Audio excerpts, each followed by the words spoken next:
অন্তত 5টা ব্যাংকে 2টা ব্যাংক খারাপ হতে পারে, যেগুলো ব্যাংক খারাপ অবস্থা হয়ে গেছে এগুলোকে বন্ধ করে দেওয়া উচিত। IMF যেটা লাস্ট ট্রান যেটা ছিল $1.86 বিলিয়ন, ওটা দিচ্ছে না তখন। বাজেট তো বাজেট হবে, ডেফিসিট ফাইন্যান্সিং করতে হবে ম্যাক্সিমাম।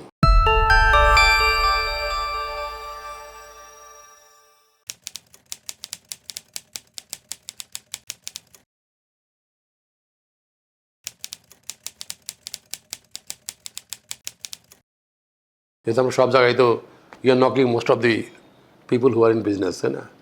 কাজে এই বড় সিচুয়েশনটা তো যখন শুরু করলো তখন মনে হচ্ছে একটা ব্রাইট ফিউচার দিকে লক্ষ্য করতেছিলাম, কিন্তু এটা কেমন যেন আস্তে আস্তে আসতেছে, মানে গুলিমি হয়ে যাচ্ছে একটু, আমি মনে করি আর কি।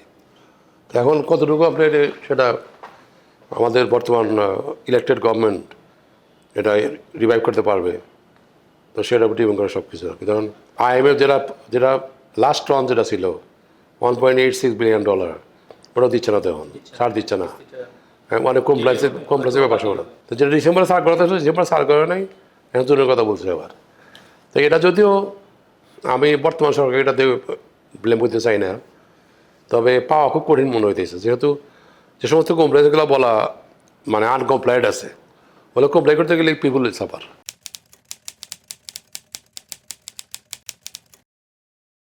দি whole idea of merging the 5 banks রং।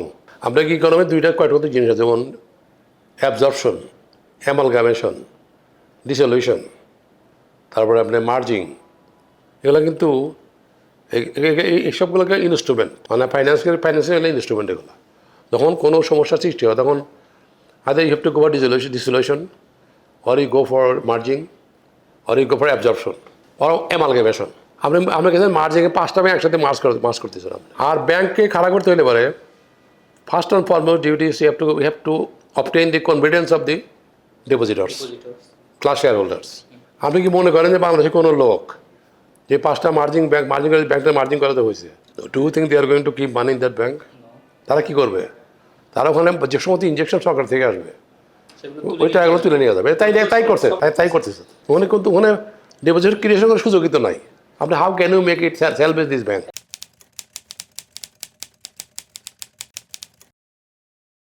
যদিও ফাইট করছি আমি, এটা দিদিন গভর্নমেন্টের সাথে এমনি নিজেই ফাইট করছি, আপনি করতেছেন কেন? যেমন এক্সিম ব্যাংক, কিন্তু একটা খারাপ লোক একটাই ছিল, নজরুল ইসলাম, সেটা সবাই বলে যে উনি খারাপ মানুষ, কিন্তু উনি ভালো ভালো কিন্তু উদ্যোক্তা ছিল এর ভিতরে, এবং they are capable of salvage that bank. আমি গভর্নরকে বললাম, আমার সাথে গেছিল তো এটা ছেড়ে দেন, নোয়াখালীর ব্যাংক, সব টাকা পয়সা নোয়াখালীর কাছে, কাজে ওরা কোনোভাবে এটা ই করে সারবে।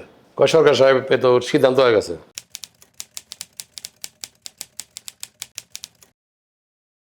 আমরা তখন ক্যাটার গভর্নমেন্ট ছিল, মানে ইন্টারিম, তখন আমি বলছিলাম সমুদ্র এইভাবে পাস করেন না, please wait for the elected government. এই মুহূর্তে কিন্তু আমি অ্যাব্রপ্টলি বলতে পারবো না যে আমাদের কথা শুনতেছে কিনা, কিন্তু আমরা কথা বলার উপরে কিন্তু আছি।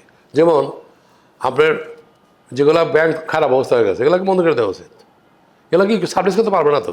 5টা যে ব্যাংকটা আছে এর মধ্যে হয়তো ওই যে এক্সিমটা করতে পারে, যদি আবার ছেড়ে দেয় মালিকের কাছে, পুরোটা মালিক যদি ফেরত দেন, সবগুলো দেওয়া যাবে না, 1-2টা এক্সিমে ফেরত দিতে পারেন আপনি।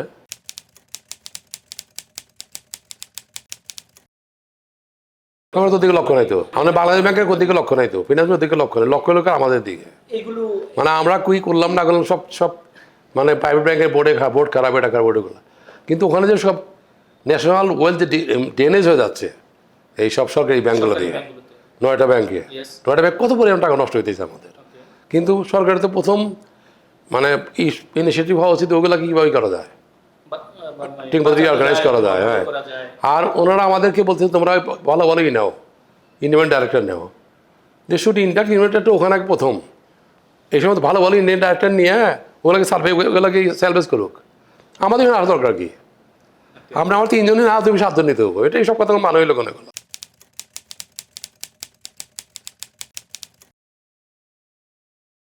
সরকারের ফার্স্ট প্রায়োরিটি হওয়া উচিত ডিফিনেশন অফ ব্যাংকস। প্রাইভেট ব্যাংকের কাম কি, সরকারি ব্যাংক মানে পাবলিক সেক্টর ব্যাংকের কাম কি। যদি প্রাইভেট ব্যাংকে আপনি কোনো স্পেসিফিক গ্রুপকে দেন পারমিশন, স্পন্সরকে, let them run the bank. ওখানে আপনি কেন ইন্ডিয়া করতে দেবেন independent director? If they violate, if they deviate, ক্যাসলটা দেন ইমিডিয়েটলি। ঢাকা ব্যাংক কেটে 1995-এ we never sought any money from the bank, from regulator. আমার উপরে কেন আপনি আচ্ছা বলতেন তুমি আরও 5টা ডাইরেক্টর নাও কেন?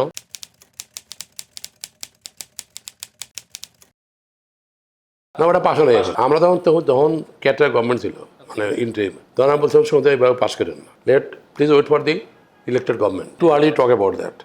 এই মুহূর্তে কিন্তু আমি অ্যাব্রপ্টলি বলতে পারবো না যে আমাদের কথা শুনতেছে কিনা।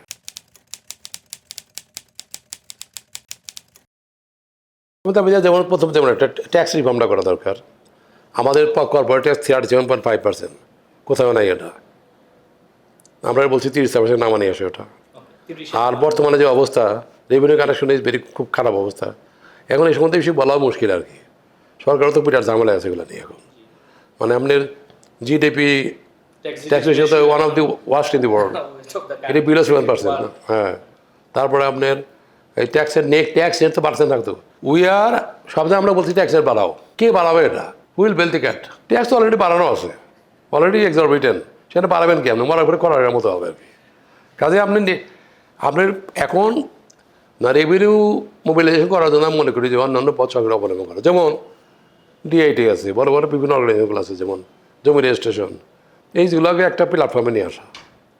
আইনের মধ্যে ওই রেজিস্ট্রেশনের মধ্যে নেই, তাকে সব প্রুভ করতে হয় তুমি জমিটা কিন্তু টাকা পেলে কোনো, তোর পিএন নাম্বার আছে কি না, বেচাকেনা হচ্ছে না এগুলো।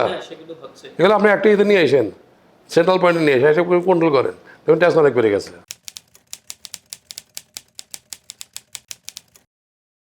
সরকার যেখানে স্ট্রং হইতো একটু, মানে লিগাল সাইডে যদি স্ট্রং হইতো, ধরেন এই জুডিশিয়ারি সেগুলো স্ট্রং হতো, আমার 60% টাকা কালেকশন হয়ে যাবে, সাথে সাথে হয়ে যাবে। আমার আমার তো অনেকগুলো ডিফল্টার আছে, 7-8টা আছে, একটা প্রায় শেষ ধরে ফেলাইছে একবারে, তারপর অ্যাডজাস্ট করে নেবো, টাইম দিয়ে দিয়েছে আমার। এই যে চেষ্টা করে সব একটা পজিশন নিয়ে আসলাম, we have to start all over again. ওসে আমার টাইম নিয়েছে, গেল কিন্তু ডিলে হয়ে গেল। মানে if you really delay something, appoint a very stock committee, মানে কমার্শিয়াল ল যেটা আছে সেইগুলোকে স্ট্রেংথেন করা দরকার। সেগুলো কোনো খাতির নাই। ইন্ডিপেন্ডেন্ট গভর্নমেন্ট চেঞ্জ হতে পারে, যে উকিল হ্যান্ডেল উকিল চেঞ্জ হতে পারে, আবার যে জাহাজ চেঞ্জ হতে পারে, মানে দুঃখজনক আর কি। কাজে এই গভর্নমেন্ট ইমিডিয়েটলি খুব দেশের স্ট্যান্ড দি ল ভেরি স্ট্রংলি, মানে কোনো রকম ছাড় নাই। হ্যাঁ, মানে মানুষের ফ্রিডম হিসেবে একবার থেকেই পাইতে পারো, সুবিধা পাইতে পারো। একই লোক বারবার পাচ্ছে তো, যে they should not enjoy the right to employ their illegal people to continue their case in the court of ল।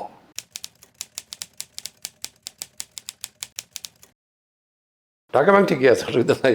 মানে যেগুলো আমার যে সমস্ত আছে, ধরেন যেগুলা এই ক্যারি ওভার যে সমস্ত লাইব্রেরিগুলো যেগুলো আছে, এগুলো আস্তে আস্তে ঠিক করতেছি, বুঝছেন তো। কিছু তো অবশ্যই আমাদের দুর্বলতার কারণে কিছু আমাদের ধরেন অনেক প্রভিশন ছিল, এটা মোটামুটি এই পর্যায়ে এসে গেছে মোটামুটি। ধরেন আমরা নতুন করে আর কোনো চেষ্টা করি না, তারপরেও কিছু জিনিস অনেক সময় দেখা যায় আগুন নিয়ে খেলা করতে আগুন হাত একটু পুড়ে যায় মাঝে মাঝে। তো মোটামুটি আমরা ধরেন we have taken our management also, যাতে এইসব ফার্দার আমরা এইসব যাতে কোনো ব্যাড লোন ক্রিয়েট না হয়। নতুন সরকার আসছে তো, পার্লামেন্টও 2 মাসও পুরো হয়নি এখনও। কাজে এই মুহূর্তে কোনো এক্সপ্যানশন প্ল্যান বা নিউ বিজনেস কোনো লঞ্চ করার মতো যে পজিশন, আমার মনে হয় এখনও টাইমটা এখনোই না, not mature enough to start new venture, new initiatives. But যেগুলো আমরা ধরেন, আমার তো we are very serious in the process of digitalization. এটা খুব দরকার এখন, এটা পৃথিবীতে সব জায়গায় তো এই ম্যান পাওয়ার দিয়ে কাজ করার দিন চলে গেছে। আমাদের এখন মানে বেসিক প্রবলেম মনে করি এই ফাইন্যান্সিয়াল সেক্টর, ধরেন কারেন্ট অ্যাকাউন্টের সারপ্লাস নাই, খারাপ অবস্থা, আর অনেক টাকা আনব্লেস পড়ে আছে এখন, ইনভেস্টের কোনো স্কোপ নাই। সেটা মেইন কারণ হচ্ছে আপনার গ্যাস পাওয়ার, ইনফ্রাস্ট্রাকচার, এগুলোকে স্ট্রেন্থেন করা খুব দরকার, তাহলে ইনভেস্টমেন্ট অটোমেটিক হবে। আর আমরা এইরকম একটা ভঙ্গুরিক অবস্থায়, ঠিক ইন্ডাস্ট্রিয়াল ব্যাঙ্কুর অবস্থায়, আমরা কেন ইনভেস্টমেন্ট ফোরা ফিড এগুলো কী জন্য করি, এগুলোকে আমরা অ্যাক্টিভ কেন করতেছি এখন? আমরা ক্যাপাসিটি 30-40% ক্যাপাসিটি আমার চলো না, বিকজ অফ পাওয়ার। কাজে আপনি এখন কেন হয় আরও spoiling time and wasting time for inviting people from outside to invest in here? কেন করবে না? এখানে কোনো দেশ আগে ইনভেস্ট করতে আসবে না আমাদের সুবিধার জন্য। এখন ও যখন দেখছে আমার টাকা বানানোর কোনো চান্সই নেই, আমি কেন আসবে? কাজে ইনভেস্টাররা প্রথম দেখবে যে আমরা লোকাল ইনভেস্টার যারা আছি তারা কতটুকু কমফোর্টেবল। মানে they find that we are comfortable, then they will come. Otherwise এগুলো খাম আগে চিল্লাচিল্লি করে পয়সা নষ্ট করতে দেশের আর কি।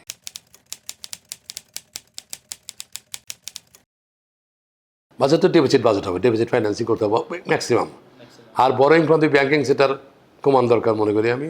আর আমাদের যে we should not be utilize for buying the treasury bonds, যদি আমাদের ট্রেজারি ইনভেস্টর বইয়ের মোর সিকিউরড, এটা কোনো ডিফল্টের কোনো চান্স নাই। কিন্তু আমরা যদি ইন্ডাস্ট্রিয়ালাইজেশনে ইনভেস্টমেন্ট না করতে পারি, দেশের টোটাল যে ইকোনমিক কন্ডিশনস এটা ইমপ্রুভ করা কিন্তু হবে না। হ্যাঁ, কাজে বন্ড নিয়ে ইনভেস্ট করা আমাদের সরকার টাকা গেল, কিন্তু এই বেসিক্যালি দেশে কোনো তেমন উপকার হচ্ছে না। তো এখন আমরা সরকার যে বাজেটটা যে করতে যাচ্ছে বর্তমানে, এত প্রায় 9 লাখ কোটি টাকার মতো। এখন ফাইন্যান্সিং প্যাটার্নটা কীরকম হবে সেটা আমি এখনো জানি না। আরও অনেকগুলা ইন্ডেক্স আমি এখনো শুনিও নেই ভালো করে। কাজে এই সম্বন্ধে এই মুহূর্তে অ্যাপ্রোপ্রিয়েটলি কমেন্ট করা মুশকিল। আমাদের তো বাজেটটা সাধারণত যারা স্টেক হোল্ডার তাদের সাথে কথা বলে শেষ মুহূর্তে এসে, অর্থাৎ year closing in June, you have got let only April and May. কথা শুনবে কিছু নাই তো শোনার, কেন আপনি তো আমার থেকে মিটিং করতে হবে আপনার অক্টোবরে, জুন, নভেম্বর, ডিসেম্বর, জানুয়ারি ফিউচার বাজেটটা কী হবে, এবং স্টেক হোল্ডার কাছে পুরো আর নিতে হবে যে আমরা কী অবস্থায় কোনটা করলে ভালো হবে।